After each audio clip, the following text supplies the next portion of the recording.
imagination. I'm so glad you came back. And we're still reading our chapter book. It's called The Mouse and the Motorcycle by Beverly Cleary.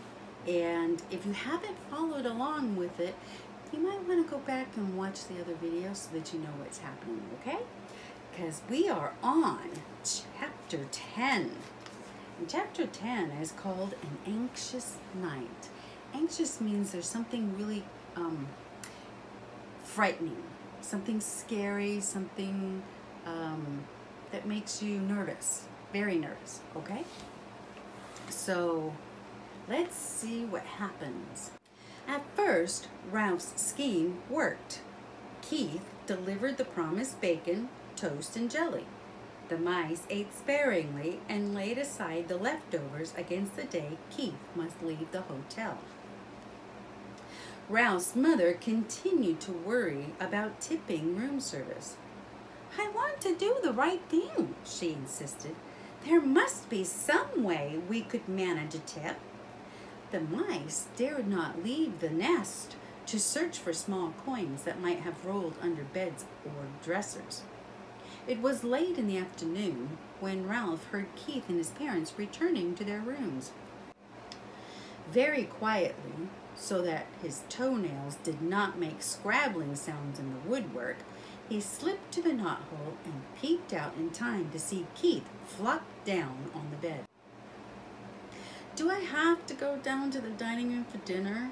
Keith asked his mother and father. "I'm not hungry." "Uh-oh," thought Ralph. "There goes dinner." "I told you not to eat that whole bag of peanuts so close to dinner time," said his father. "I didn't eat all of it," said Keith. "That's good," thought Ralph. "At least there would be peanuts for dinner." "You'll feel better after you get washed up for dinner," said Mrs. Gridley. "Hurry along now." When his parents had gone into room 216, Ralph noticed that Keith seemed to drag himself off the bed. He walked to the wash basin, turned on the cold water, moistened his fingers, and wiped them over his face. Then he turned off the water and gave the middle of his face a swipe with a towel, which he returned to the towel rack in such a way that it immediately fell to the floor. Keith did not pick it up, but there was nothing unusual about this. Boys rarely picked up towels. What was unusual was that Keith returned to the bed, where he sat down and stared at the wall. He did not play with his cars, nor did he eat the rest of his peanuts. He just sat there. Ralph stuck his head out of the knothole.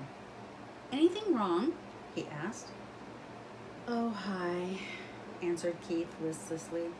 "I feel sort of awful."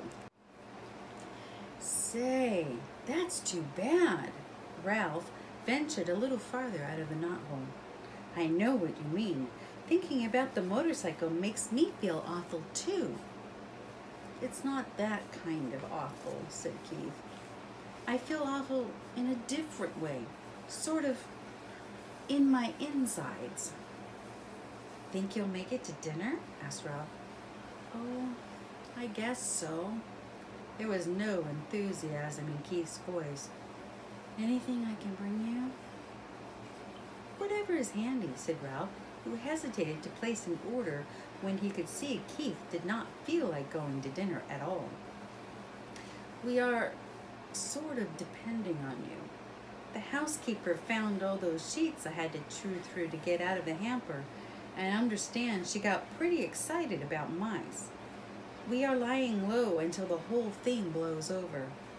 A smile flickered across Keith's face. "Don't worry.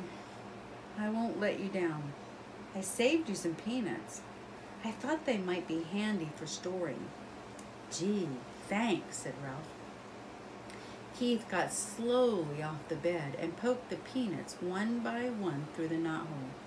When he had finished, Ralph popped out again and said, "Thanks a lot."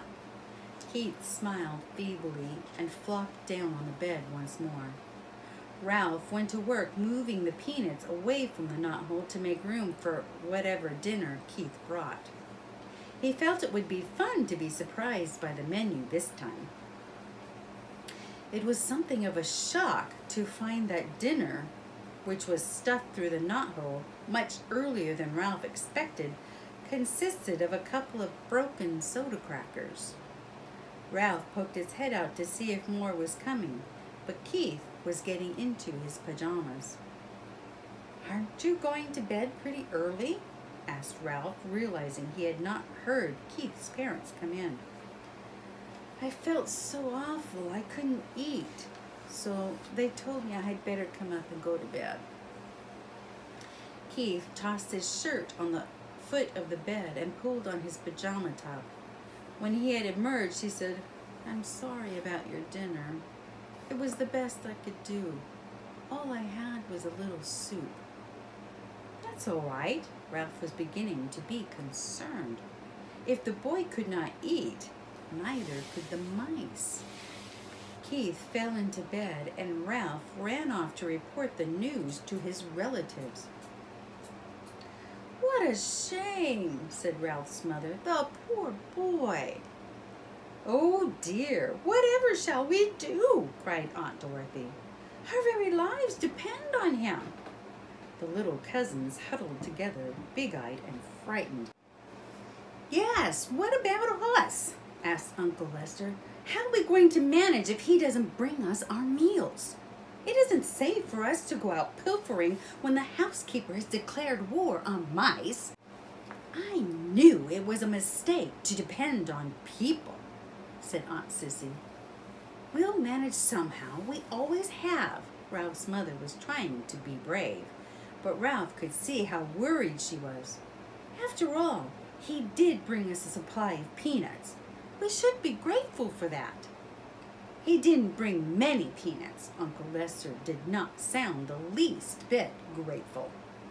"The greedy fellow was probably ill from stuffing himself with nuts he should have saved for us. Serves him right." "Now, Lester," fussed Ralph's mother, "the boy had a right to eat his own peanuts. But I do wish he hadn't been quite so hungry." Ralph returned to the knothole. Keith was lying in bed with his sports car in one hand. "How do you feel?" asked Ralph. "Awful," answered Keith. Before Ralph could reply, footsteps in the hall warned him that Keith's parents were coming. He drew back inside the knothole where he could observe without being seen. Mrs. Gridley paused by her son's bed and laid her hand on his forehead. "He does feel a little warm," she remarked. "He'll probably be all right in the morning," said Mr. Gridley. "He just hiked too far in the sun this afternoon." "I hope so." The boy's mother sounded less certain. Mr. Gridley filled a glass at the wash basin and brought it to Keith. "Here, son, drink this."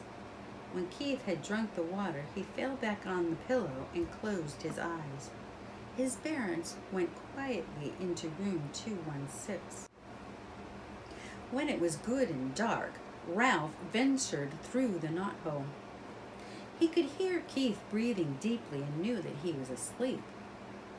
Since he had no one to talk to, he found his little crash helmet where he had hidden it behind the curtain, and, after he had adjusted the rubber band under his chin, he climbed up to the windowsill to look out into the world beyond the hotel and to dream about the lost motorcycle. From his perch on the windowsill, Ralph saw that the parking lot held more cars than usual. This meant that the motels back on the highway were full, and travelers had to follow the sign pointing to the Mountain View Inn. He could hear the holiday weekend activity in the halls, too. People walking up and down, luggage being set with a thump on the floor, keys rattling in the locks. Gradually, as the night wore on, the hotel grew silent, more silent than usual, for now even the second-floor mice were quiet. There was no scurrying, scrabbling, or squeaking inside the walls. In the silence, Keith tossed in his sleep and mumbled something that sounded like motorcycle. In a moment, his mother slipped through the doorway, pulling her robe on over her nightgown. Ralph hid behind the curtain, peeping out just enough to see what was going to happen. She laid her hand on her son's forehead and murmured, "Oh, dear." Almost at once, she was joined by Keith's father, who was tying the belt to his bathrobe. "What's the trouble?" he asked. "Keith has a fever," answered the mother. "He's burning up." Ralph was shocked. The boy really was sick. It was not too many peanuts or too much hiking. The boy was really and truly sick. The father turned on the lamp on the bedside table, and he, too, laid his hand on the boy's forehead. Keith opened his eyes. "I'm so hot," he mumbled. "I want a drink." His mother pulled back a blanket while his father brought a glass of water and held up his son's head so he could drink part of it. Ralph watched anxiously, but this time he was not selfishly concerned about room service. He was concerned about Keith, the boy who had saved him from a terrible fate in the wastebasket and who had trusted him with his motorcycle. The boy who had forgiven him when he had lost that motorcycle and who had brought food not only for Ralph, but for his whole family. "We had better give him an aspirin to bring down his temperature," said Mrs. Gridley. Mr. Gridley started toward room 216, stopped, and snapped his fingers as if he had just remembered something. "I took the last one back in Rock Springs, Wyoming," he said. "I had a headache from driving toward the sun all afternoon. I meant to buy some more when we stopped, but I didn't think of it again until now." "I should have thought of it myself," said Mrs. Gridley. "I knew we were almost out." "Never mind, I'll get some." Mr. Gridley picked up the telephone, listened, shook it, listened again, and said, "That's peculiar. The line seems to be dead."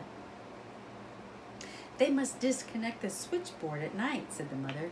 "But surely there's someone on duty at the desk downstairs. Every hotel has a night clerk." "I'll go find out," said the father, and slipped out the door into the hall. "I'm so hot," mumbled Keith. "I'm so hot." His mother wrung out a washcloth in the cold water and laid it on her son's forehead. "You'll feel better as soon as we get you an aspirin," she whispered. The minutes dragged by. "What's keeping him?" thought Ralph. "Why doesn't he hurry?" The old hotel snapped and creaked. Keith rolled and tossed, trying to find a cool spot on the pillow, and his mother wrung out the washcloth in more cold water. "When's Dad coming?" asked Keith, his eyes bright and his cheeks flushed. "In a minute," soothed his mother. "He'll be here in a minute." "I wish he would hurry," thought Ralph. Still, the minutes dragged. Finally, footsteps were heard in the hall, and Mr. Gridley returned to 215. "He's here with the aspirin," whispered Mrs. Gridley to Keith. "At last," thought Ralph. "I thought he would never come." Mr. Gridley shook his head. "There isn't an aspirin to be found anyplace." He sounded thoroughly exasperated. First of all, the night clerk was sound asleep on the couch in the lobby. I had a dickens of a time waking him up, and when I finally did manage to, he couldn't find any aspirin anywhere. "Oh, no!" exclaimed the mother. "Oh, no!" echoed Ralph's thoughts. "What about that little gift shop off the lobby?" asked Mrs. Gridley. "It must sell aspirin." "Locked up tight, and the clerk went home with the key," answered Mr. Gridley. "Oh, dear!" The night clerk was really very nice about it, said the father. He even came up and looked in the housekeeper's office. How far is the nearest drugstore? 25 miles back on the main highway, answered the father, and it closed at 10 o'clock and doesn't open until 9 in the morning. The mother held her watch under the lamp, and it's almost 1 o'clock. It is hours until morning. She crossed the room to wring out the washcloth again. What will we do? What can we do? Asked the father helplessly. I even telephoned the doctor, but there has been an accident, a bad accident, back on the highway, and he can't come.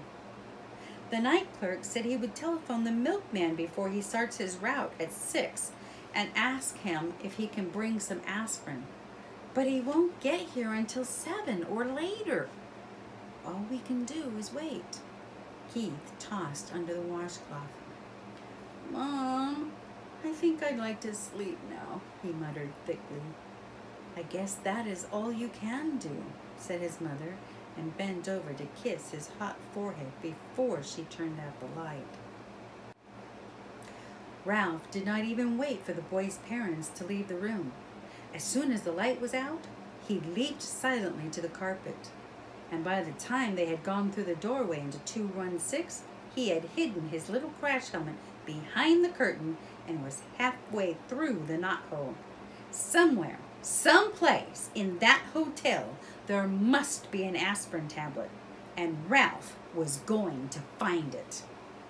He only wished he had the motorcycle so he could travel faster. What do you suppose is going to happen? Do you think he'll find an aspirin? Do you think his family will stop him? Because if you remember, his father was poisoned by an aspirin.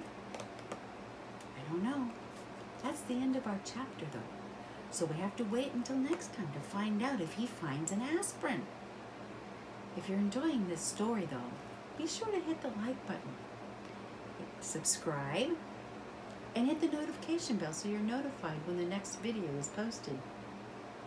And be sure to share with all your friends. Bye-bye for now.